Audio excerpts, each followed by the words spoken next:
Bienvenue à chacune et à chacun, chers frères et sœurs, pour ce nouveau culte. Je voudrais vous inviter à écouter ces paroles de l'apôtre Paul qui nous disent « Il n'y a plus de différence entre juifs et non-juifs, entre esclaves et hommes libres, entre hommes et femmes, c'est uni en Jésus-Christ que vous êtes tous un. » Et c'est donc dans cette unité que je vous invite maintenant à vous tourner vers le Seigneur. Bonjour à tous. Bonjour à tous, bienvenue. Nous sommes ravis aujourd'hui, ce matin, de vous accompagner dans ce moment de louange. Voilà, mes doigts sont pressés. Nous avons vraiment la joie de pouvoir passer ce moment de louange avec vous et je souhaite vraiment, et c'est ma prière ce matin, que le Seigneur nous accompagne durant ce moment de louange et soit présent au milieu de nous, même si nous sommes physiquement séparés. Le Seigneur nous unit et que nous puissions être encore plus unis dans ce moment si spécial de confinement, que nous puissions encore plus être unis les uns aux autres et pouvoir louer le Seigneur, particulièrement ce matin, d'un seul et même cœur. Alors voilà, chantons. On vous invite à prendre les paroles de ce chant, Nous annonçons le roi, ensemble, et de vous mettre debout, assis comme vous voulez, mais de chanter ensemble et de partager la communion fraternelle.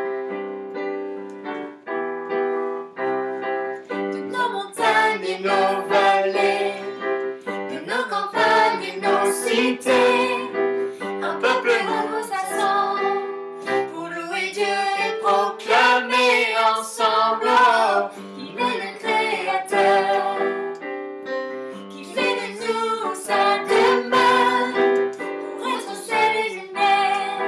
Dieu nous appelle à servir sur la terre. Nous annonçons le roi. Alléluia, nous proclamons son nom sur ce pays. Nous célébrons sa gloire, nous chantons sa victoire et nous vivons les dons de son esprit. Nous annonçons le roi. Alléluia, nous proclamons son nom sur ce pays. Nous célébrons sa gloire, nous chantons sa victoire et nous vivons les dons de son esprit.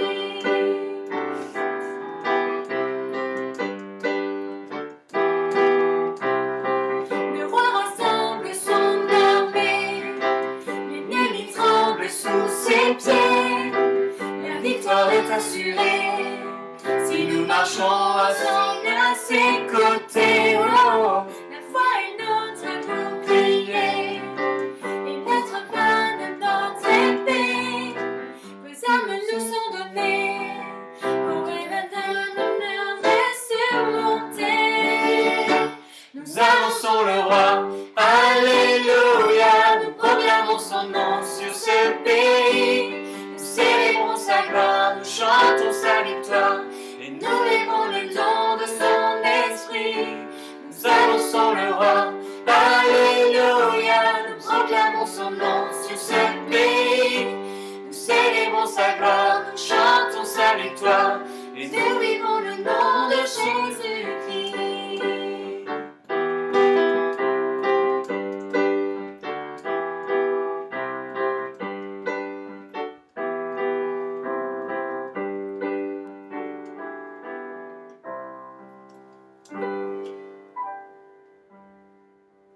Bon, c'est des ajustements aussi pour nous, donc c'est pas parfait, mais l'essentiel c'est que nous soyons vraiment ensemble durant cette louange.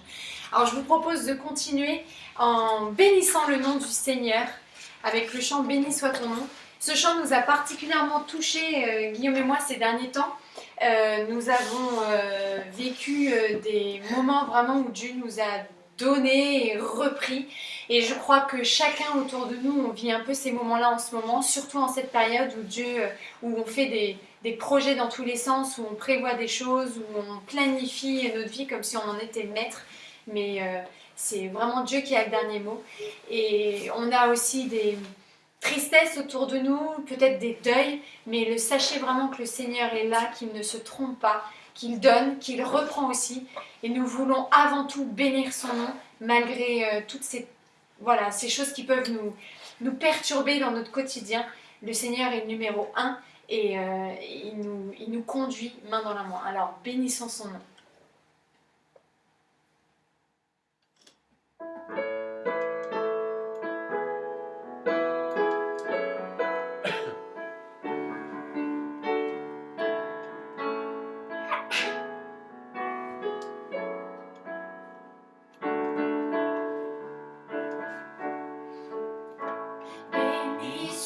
ton nom, là où tu donnes l'abondance et verses ta bienveillance. Béni soit ton nom.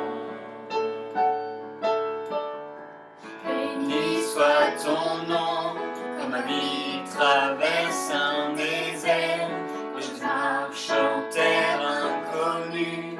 Béni soit ton nom. Tes bienfaits font naître en moi des chants de louange. Même au cœur de la nuit, Seigneur, je redirai. Béni soit le nom du Seigneur, béni soit le nom. Béni soit le nom du Seigneur, béni soit ton nom glorieux. Béni soit ton nom, quand sur moi brille le soleil, quand la vie semble me sourire. Béni soit ton nom. Béni soit ton nom, sur la route semée de souffrance, s'il m'en coûte d'offrir ma louange. Béni soit ton nom. Tes bienfaits font naître en moi des chants de louange. Même au cœur de la nuit, Seigneur, je redirai. Béni soit le nom du Seigneur, béni soit le nom. Béni soit le nom du Seigneur, béni soit ton nom glorieux. Tu donnes et tu reprends, tu donnes et tu reprends. Mon cœur choisit de dire, oh béni soit ton nom. Tu donnes et tu reprends, tu donnes et tu reprends. Mon cœur choisit de dire, oh béni soit ton nom. Béni soit le nom du Seigneur, béni soit le nom. Béni soit le nom du Seigneur, béni soit ton nom glorieux. Béni, béni soit le nom du Seigneur, béni soit le nom. Béni soit le nom du Seigneur, béni soit ton nom glorieux.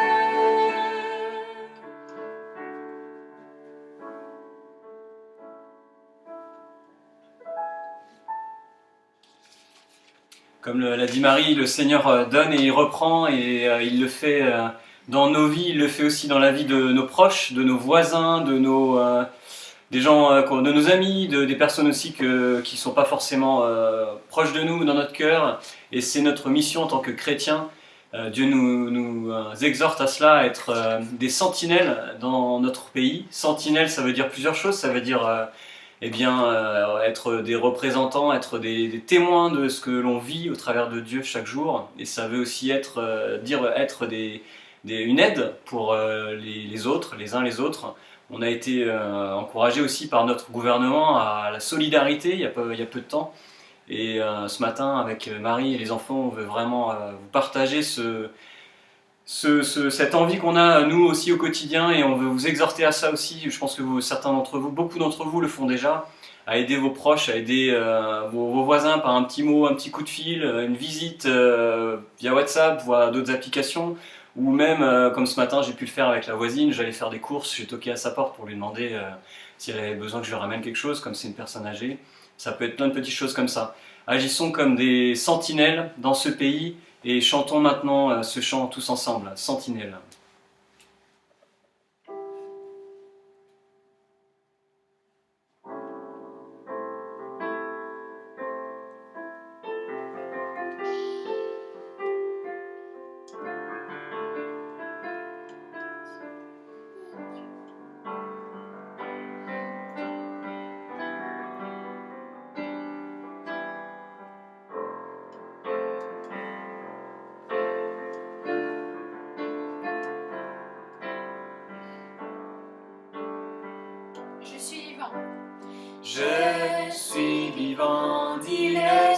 Seigneur. Je ne veux pas que l'homme meure. Revenez à moi de vos mauvaises voies. Je guérirai vos cœurs blessés. Je t'ai pris et établi comme sentinelle sur ce pays. Je t'ai pris et établi comme sentinelle sur ce pays. Si vous écoutez ma parole, vous vous détournez des idoles, je pardonnerai et vous délivrerai de tous les maux dont vous souffrez. Je t'ai pris et établi comme sentinelle sur le pays. Je t'ai pris et établi comme sentinelle sur le pays. Parle à ceux qui sont dans la nuit, convainc-les de changer de vie, préviens-les du danger qui les frappera quand l'ennemi les surprendra. Je t'ai pris et établi comme sentinelle sur le pays. Je t'ai pris et établi comme sentinelle sur le pays. La trompette sonne, peuple dérouté, il est encore temps de se lever. Je t'ai pris et établi comme sentinelle sur le pays. Je t'ai pris et établi comme sentinelle sur le pays. Je t'ai pris et établi comme sentinelle sur le pays.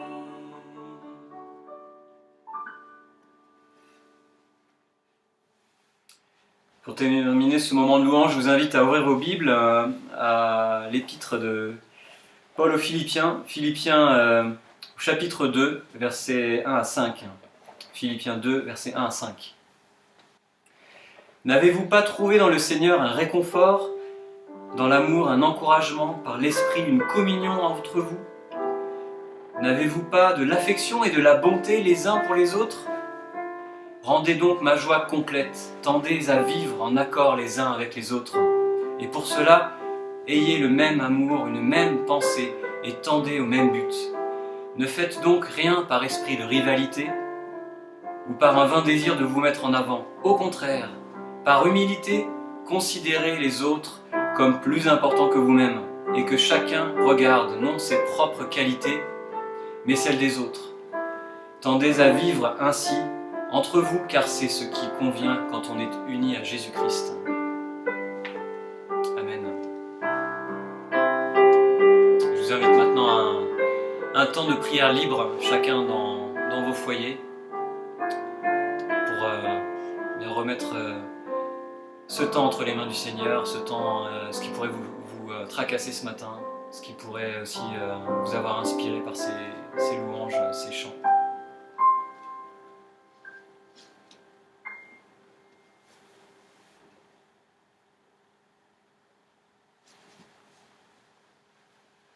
Seigneur, merci pour ce temps privilégié qu'on peut passer ce matin ensemble. Merci d'être notre réconfort, notre soutien chaque jour.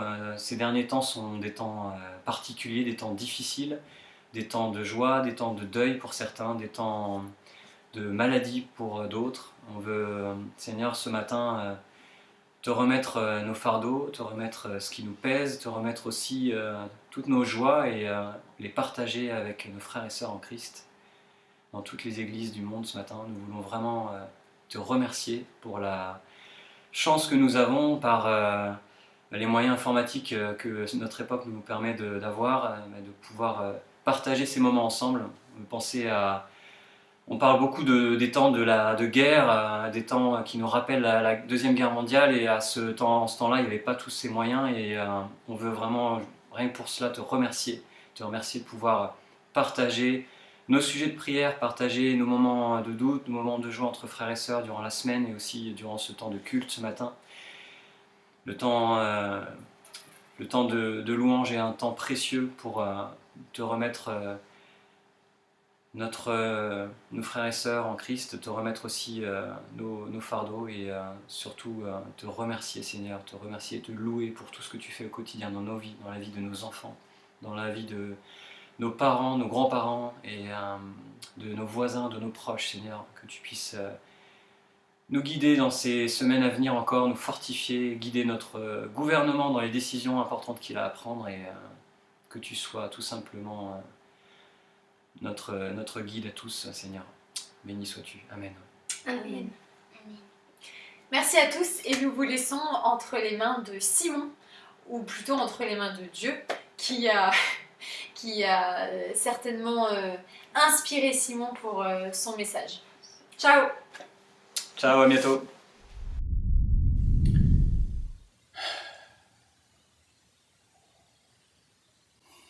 Tu te rends compte, ça fait plus de 20 jours qu'on est confinés. Ah ouais? En plus, il fait beau dehors et tout. Moi, j'ai trop envie de sortir, Ouais. d'aller voir des amis, de manger un barbecue. Ouais, c'est clair qu'on vit pas la vie comme on devrait la vivre en ce moment. Hein. Mais oui, moi j'ai trop envie de profiter du printemps, de sortir de ce cloisonnement. En plus, on fait qu'entendre parler de maladies, de morts, de décès. C'est terrible, c'est affreux. Mais j'ai juste envie de célébrer la vie, quoi, de changer d'air avec toutes ces infos déprimantes. Mais tu vois, ça me fait penser à un mec, lui, il célébrait la vie tout le temps, quoi. Vraiment, c'était un ouf, il profitait de la vie. La vie, c'était la chose la plus importante à ses yeux, quoi. Ah ouais, mais c'est qui? C'est un ami de tes études? De Grenoble, tiens, je parie. Ils aiment bien faire la fête là-bas.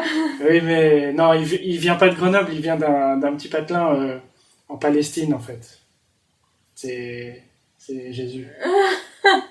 Ah oui, je te vois venir. Ah, tu vas me parler de Dieu, la religion, on va encore se prendre la tête. Puis bon, avec le confinement, disons que on a déjà assez de disputes. Non, mais je te promets, Jésus, lui, il célébrait la vie vraiment, quoi. D'ailleurs, dans une semaine, c'est la Pâque. Et en fait, les chrétiens, à Pâques, ils fêtent le fait que Jésus, c'est la vie. Et... ouais, parce que quand Jésus, il est venu, tu vois, il a été tué, il est mort, mais au bout de 3 jours, il est revenu à la vie. Mais pas comme un zombie, tu vois, vraiment avec un corps et tout. Hein. D'accord, mais enfin, bon, j'ai déjà entendu parler de l'histoire, je la connais plus ou moins, hein, mais pour être honnête, je trouve ça quand même un peu tiré par les cheveux, hein. Comment un homme peut-il ressusciter? Enfin, c'est juste pas possible, enfin... Puis de toute façon, ça relève du domaine de la foi, et moi je l'ai pas, donc... Oui, mais bien sûr que c'est du domaine de la foi, mais ça veut pas dire qu'on peut pas réfléchir dessus, quoi. Parce que la foi, ça se base sur des choses qui se sont vraiment passées, des choses historiques. Hein. Bon, écoute, tu sais, ce que je te propose comme activité, là, ce qu'on pourrait faire, c'est voir ensemble comment on peut réfléchir à la résurrection. Ok, si tu veux, pourquoi pas. De toute façon, j'ai pas grand chose d'autre à faire pendant un confinement un dimanche matin. Ok, c'est parti. Yes, super, c'est cool. Mais du coup, on va voir ça en quelques minutes, tu vois, et je te propose d'intituler ça « La résurrection ». Il y a un problème ? Peut-être vous vous posez la question comme Emma, est-ce qu'on a vraiment pu prouver la résurrection ? Ou alors vous avez des amis ou des gens qui vous posent la question. Bon, bien sûr, la réponse, on ne pourra pas la donner en une seule prédication. Mais on va voir aujourd'hui plusieurs aspects de la résurrection. Alors déjà, la Bible est la source principale sur la vie de Jésus, et elle est ancienne. Elle est basée sur l'expérience de personnes observant des faits vérifiables, et sur des témoins oculaires qui affirment avoir vu Jésus. Alors certes, on voit dans les récits de la résurrection des différences entre les 4 témoins, les 4 évangiles. Mais c'est vrai, mais les récits de témoins peuvent être différents sans être contradictoires, et toujours vrais. Et puis ces différences sont sur des détails, et le cœur du message ne change pas. Ce cœur du message, on le trouve tout particulièrement dans une lettre de la Bible, qui est même plus ancienne que les 4 témoins, les évangiles. Et même dans ce passage, elle contient une partie plus ancienne. C'est dans la première lettre de Paul aux Corinthiens, chapitre 15, versets 3 à 6. L'auteur dit ceci. « Je vous ai transmis, avant tout, cet enseignement que j'ai reçu moi-même. Le Christ est mort pour nos péchés, comme l'avaient annoncé les Écritures. Il a été mis au tombeau, et il est ressuscité le 3e jour, comme l'avaient annoncé les Écritures. Il est apparu à Pierre, puis aux 12 apôtres. Ensuite, il est apparu à plus de 500 de ses disciples à la fois. La plupart d'entre eux sont encore vivants, mais quelques-uns sont morts. » Paul transmet ici une confession ancienne, qu'il a lui-même reçue. Elle date probablement dans les 20 ans qui ont suivi la résurrection. Aussi, Paul met en avant les témoins oculaires, dans un document public qui circulait. Ça permet aux gens de vérifier si c'était vrai. Dans ce texte, on voit que le récit de la résurrection est résumé. Et quand on regarde avec les 4 évangiles, on voit plusieurs points. Jésus est vraiment mort, le tombeau a été retrouvé vide, et Jésus est apparu vivant à des personnes. Et ce sont ces 3 choses qui prouvent la résurrection. Alors tout d'abord, Jésus a souffert, et il est vraiment mort. Dans les évangiles, on lit d'abord que Jésus souffre aux mains des Romains, des experts en matière de souffrance, des maîtres dans l'art de tuer. Il a été battu, fouetté 40 fois jusqu'à la chair. Il a été crucifié sur les poignets et les pieds avec des clous d'une 15aine de centimètres. Il meurt lentement, les épaules disloquées, en s'asphyxiant, et on lui perce la poitrine avec une lance. Sa souffrance physique a été maximale. Aucun doute qu'elle a entraîné la mort. Jésus n'a donc pas pu juste s'évanouir et se réveiller un peu après, comme certains le disent. Et puis la crucifixion, ça a été avéré aussi par des auteurs autres que chrétiens, comme Flavius Joseph ou l'auteur latin Tacite. Deuxième chose, le tombeau était vide. Jésus a été mis dans un tombeau coupé dans la roche, avec une large pierre d'environ 2 tonnes. Des gardes zélés et entraînés étaient devant, et n'avaient aucun intérêt à ce qu'on ouvre la tombe. Le tombeau aussi a été scellé après inspection. Mais le matin, on découvre que le sceau romain a été brisé, la pierre roulée, des femmes découvrent le tombeau vide, les gardes commencent à paniquer, et Pierre et Jean, 2 des disciples, arrivent et voient dans le tombeau les bandelettes de lin intactes qui entouraient le corps, qui n'est plus là. Alors bien sûr, il y a la version du vol du corps, et ça a été la première à sortir. D'ailleurs, c'est le grand prêtre lui-même qui offre un pot de vin aux soldats pour répandre la rumeur que les gardes se sont endormis et que les disciples ont pris le corps. Mais on a vu toutes les conditions, c'est pas possible que les disciples volent le corps. Et puis, comment c'est possible pour eux de garder le secret si longtemps, au péril de leur vie ? D'autres affirment que les femmes, en venant, se sont trompées de tombeau. Mais les autorités juives connaissaient l'emplacement du vrai tombeau. Et puis le tombeau se trouvait à quelques kilomètres de Jérusalem. N'importe qui pouvait venir et vérifier le vrai tombeau, s'il y avait encore un corps dedans. Une autre objection est que le récit est une légende. Mais on voit que le récit du tombeau vide dans la Bible, il est dit avec sobriété, simplicité, sans exagération, contrairement aux autres récits de légende de l'époque. Et puis, si c'est un récit légendaire, pourquoi avoir fait comme premier témoin des femmes? Pourquoi avoir mis comme premier témoin des femmes? Alors qu'à l'époque, le témoignage des femmes dans un tribunal, il ne vaut pour rien, il est nul. On n'a pas confiance en ce témoignage. On voit que les auteurs des évangiles ont retranscrit véritablement ce qu'ils ont vu et entendu, même si ça pouvait être gênant, en quelque sorte. Non seulement le tombeau est vide, mais Jésus ensuite est apparu à des témoins. Et ces deux choses tiennent ensemble la résurrection. Alors pour répliquer, certains vont dire que ce sont des hallucinations. Mais c'est contre les données psychiatriques et psychologiques sur les hallucinations. Normalement, ça arrive à une personne, en un lieu précis, à un temps précis. Mais là, Jésus est apparu une quinzaine de fois, dans des lieux différents, et même une fois devant 500 personnes à la fois. Et puis la résurrection n'est pas quelque chose qu'attendaient les disciples. Après la mort et la résurrection de Jésus, ils étaient abattus, sans espoir. Les gens de l'époque n'étaient pas non plus crédules sur la résurrection. Pour les Grecs, les Romains et les Juifs à l'époque, une résurrection corporelle individuelle était inconcevable. Avec tous ces arguments, seule la résurrection peut expliquer ce qui s'est passé. En plus de ça, on a 3 autres indices. La résurrection a transformé la vie des disciples. Après être abattus, ils deviennent confiants, proclamant un message.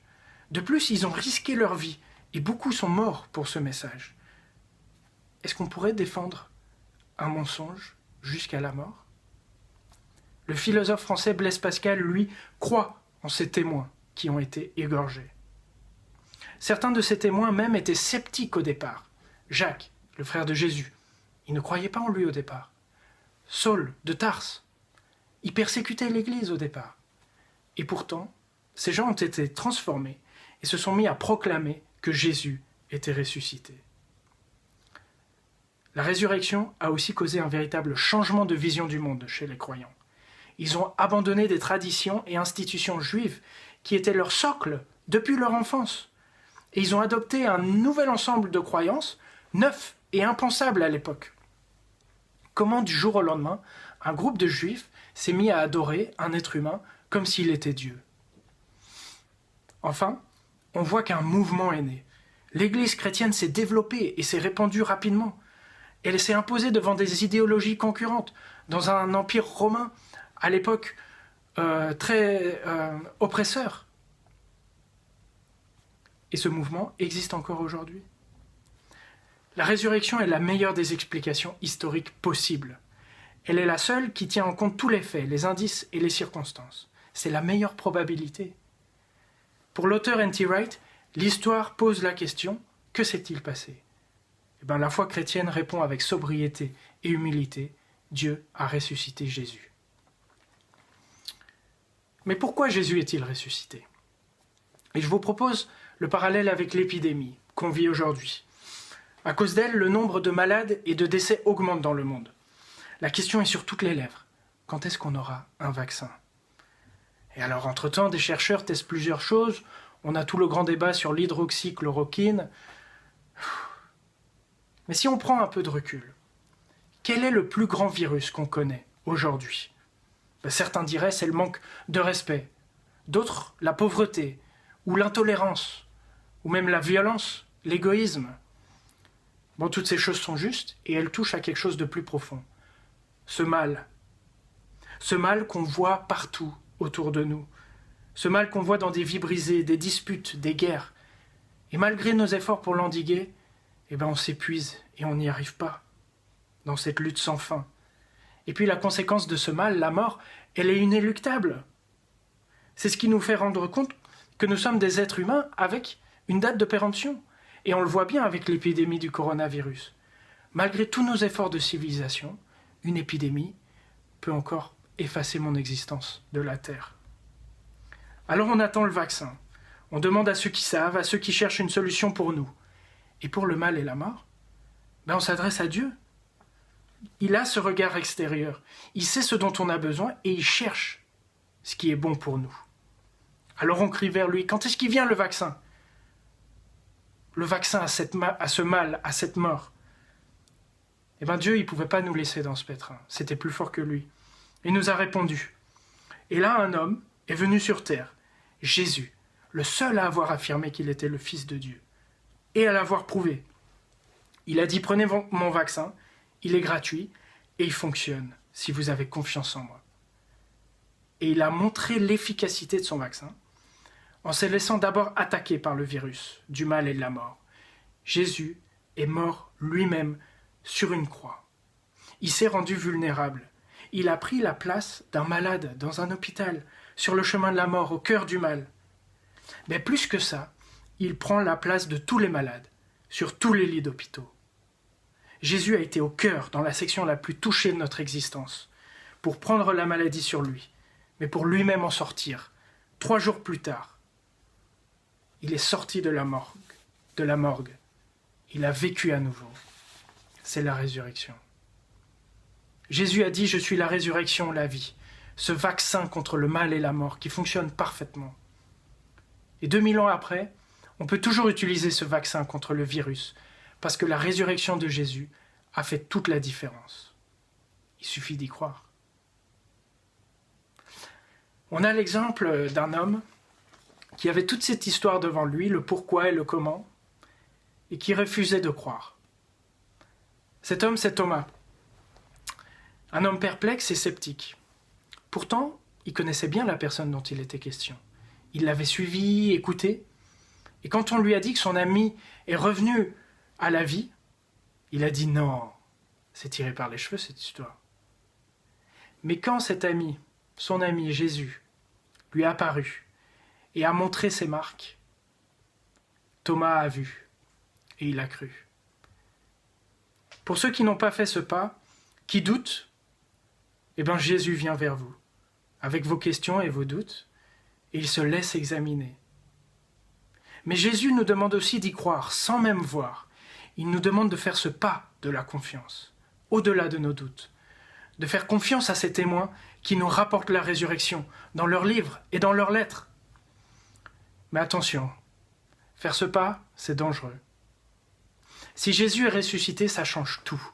Nous devons accepter tout ce qu'il dit, tout ce qu'il a fait. Si tout ça est vrai, on ne peut pas continuer de vivre nos vies comme on veut.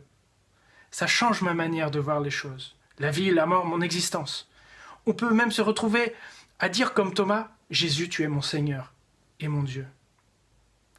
Mais est-ce que j'ai pas peur de voir ma vie bouleversée, de voir certaines choses changer? Quelles sont les raisons, comme Thomas, qu'on se donne pour douter de la résurrection de Jésus? Parce que la résurrection, c'est dangereux. Elle change tout. Elle peut nous donner un nouveau départ. Si je crois en cette résurrection, si j'accepte que Jésus me guérisse de ce virus dès maintenant, il peut m'enlever la mort, il peut me libérer de la mort, complètement. Jésus est ce médecin qui ne compte pas ses heures, qui passe nuit et jour tout son temps à guérir des vies, à les transformer. Encore maintenant, et partout, des personnes brisées continuent de rencontrer Jésus-Christ, ressuscité. S'il est vraiment ressuscité, je peux le rencontrer. Il peut me guérir. Il peut m'apporter le pardon, la joie, la paix. S'il est vraiment ressuscité, je ressusciterai aussi plus tard avec lui. Lee Strobel, un journaliste américain athée, a été convaincu que la résurrection de Jésus a été convaincu de cette résurrection. Et il a vécu aussi cette guérison intérieure. Si bien que sa fille de 5 ans a été dire à sa maman, « Maman, je veux que Dieu fasse pour moi ce qu'il a fait pour papa. » Si c'est ça que Dieu fait dans un être humain, c'est ce que je veux pour moi. On ne peut pas rester insensible devant ça. Alors je vous invite à réexaminer dans une attitude d'ouverture, parce qu'il faudra sans doute laisser de côté ses préjugés et se laisser surprendre par cette histoire. Si nous ne sommes pas prêts au miraculeux, la résurrection sera toujours une pierre d'achoppement. Mais au regard des indices, il faut être prêt à se mettre dans une disposition d'honnêteté et d'humilité pour se positionner. Nous ne connaissons personne d'autre qui ait fait une expérience pareille. Les gens de l'époque ont eu autant de mal que nous à croire, mais pourtant ils ont fait ce pas de la confiance.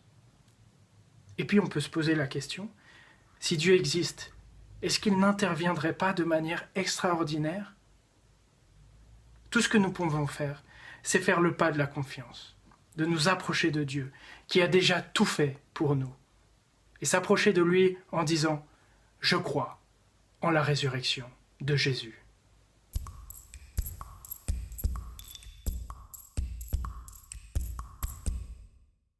Merci Simon pour cette belle prédication. Jésus, celui qui est la vie, nous demande maintenant de partager ce repas, même à distance. Alors j'imagine que vous avez préparé les éléments, le pain et le fruit de la vigne.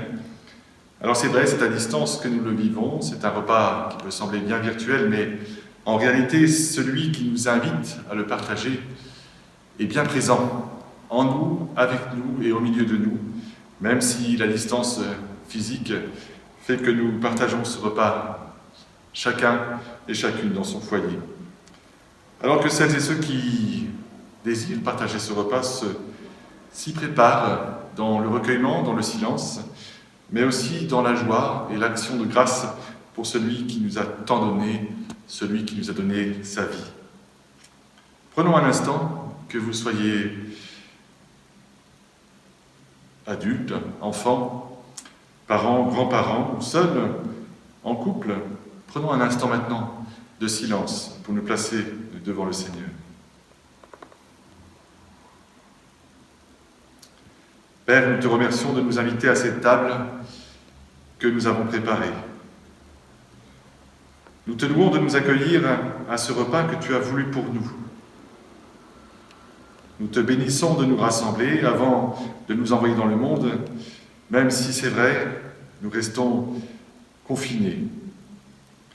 Que tu puisses, par ce repas, nous rappeler que bien que rassemblés de part et d'autre, tu nous invites à lever nos regards vers ce monde et tu nous y envoies par la prière, par le soutien, même à distance. Aussi, avec tous tes enfants, celles et ceux que tu as appelés ou que tu appelleras, qui vivent ici ou qui vivent au loin, nous voulons, Seigneur, te louer et t'adorer pour ce moment que nous allons partager. Amen. Je vous invite à écouter le récit de l'institution qu'Emmanuel va nous faire la lecture. Le Seigneur Jésus, dans la nuit où il fut livré pour être mis à mort, prit du pain. Et après avoir prononcé la prière de reconnaissance, il le rompit en disant « Ceci est mon corps. Il est pour vous. Faites ceci en souvenir de moi. » De même, après le repas, il prit la coupe et dit « Cette coupe est la nouvelle alliance, scellée de mon sang.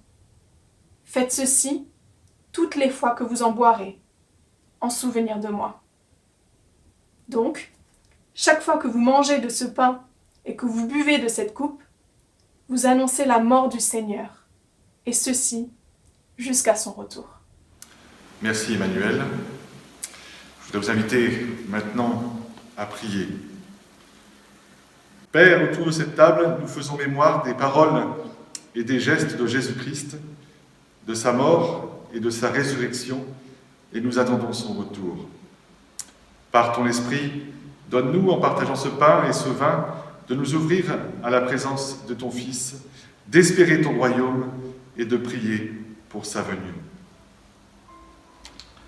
Que celles et ceux qui ont fait une démarche auprès du Christ, celles et ceux qui ont dit oui à son évangile, celles qui sont donc en chemin à sa suite, peuvent partager ce repas. Si vous êtes encore un enfant ou encore en questionnement, vous pouvez aussi prendre juste un instant de silence pendant que nous partageons ces éléments, peut-être en remerciant le Seigneur pour qui il est, en lui demandant de vous montrer tout son amour pour qu'un jour aussi vous puissiez partager aussi ce repas.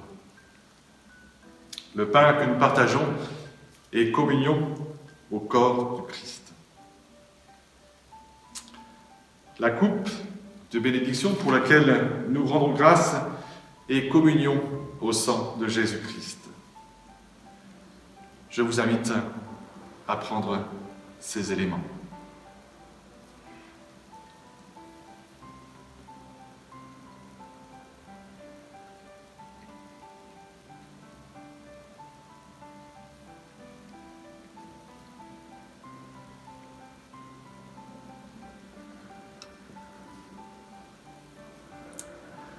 Prions chacune et chacun d'entre vous, là où vous êtes, prenez un instant pour prier le Seigneur, et je conclurai.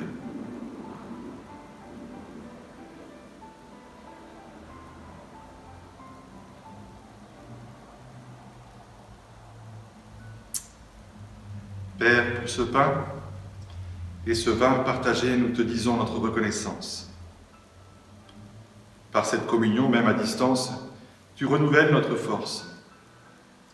Que notre vie soit un reflet de ton amour, ici, là-bas, aujourd'hui comme demain.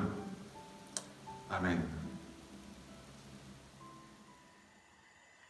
Rebonjour à tous, on est super heureux de vous présenter l'Oasis, une église pour rafraîchir sa vie. C'est un lieu qui apporte du repos, où on peut se ressourcer, se retrouver soi-même avec Dieu.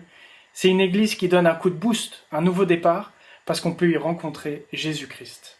Alors on est à Beaumont-sur-Oise, une ville située au nord du Val d'Oise, dans un bassin de 40 000 habitants à peu près. Et l'église est composée d'une dizaine de personnes. J'y suis engagé comme pasteur depuis septembre 2019. On dispose d'un local de 50 mètres carrés dans lequel on accueille, on invite. Et on s'y réunit pour travailler, organiser, prier.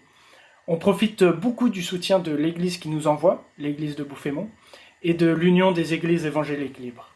Alors on est attaché à 3 valeurs. On veut offrir de la bienveillance, être ouvert à l'autre et à sa différence, et oser des choses dans cette église. Alors évidemment, avec le contexte actuel, c'est difficile, mais on essaye de continuer de vivre l'église via les réseaux sociaux et les appels téléphoniques. Et on va quand même vous présenter ce qu'on fait. Alors jusqu'à présent, on a pu rencontrer les autorités, les responsables religieux de la ville et de la région, les pasteurs et les églises des villes alentours, pour un maximum de visibilité. On met en place des activités diverses, donc des diffusions de matchs, repas, soirées de jeux de société, après-midi avec des ateliers éco-responsables, contes à Noël. On propose aussi des ateliers utiles sur la famille avec des thèmes comme la communication non violente, le conflit.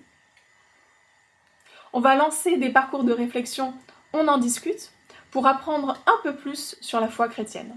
Et par la suite, on projette d'organiser d'autres parcours, puis des groupes de maison, et enfin des célébrations en commun. Alors évidemment, on a plusieurs défis, et vous pouvez donc prier pour notre église, pour notre équipe, pour les gens. Vous pouvez aussi vous tenir au courant en vous abonnant à notre lettre de nouvelles. Contactez-nous via votre église ou votre pasteur qui nous connaît. Et on veut aussi vous partager ça parce qu'on a besoin de soutien financier. Alors on bénéficie déjà du soutien de l'église qui nous envoie et de l'Union des églises libres, mais ce n'est pas suffisant sur le long terme. On en a besoin concrètement pour plusieurs choses. Pour financer nos activités, nos repas et soirées, nos ateliers et parcours sur la foi à l'Oasis, que ce soit la nourriture, le matériel, la communication ou la littérature. On en a besoin aussi pour financer nos salaires d'implanteurs à Emma et moi. Et on en a besoin finalement pour la location de notre salle, pour pouvoir accueillir et rencontrer les Beaumontois.